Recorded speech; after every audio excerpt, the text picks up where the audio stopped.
Beredar di media sosial sebuah video yang bernarasikan sebuah pesawat yang tergelincir pada malam hari di jalan menuju Bandara Internasional Soekarno-Hatta.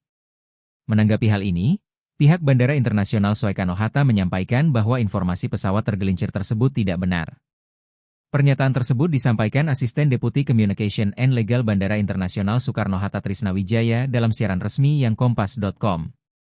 Melalui siaran resminya, pihak Bandara Internasional Soekarno-Hatta menyampaikan objek yang terlihat dalam video tersebut merupakan rangka pesawat Boeing 737-500 registrasi XPKGGD milik Citylink Indonesia.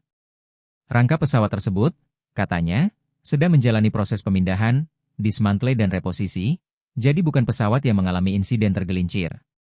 Kegiatan ini, sambungnya, telah memperoleh persetujuan dari Kantor Otoritas Bandar Udara Wilayah I dan dilaksanakan sesuai dengan ketentuan keselamatan serta peraturan yang berlaku, dengan pengawasan pihak terkait, termasuk PT GMF Aero Asia.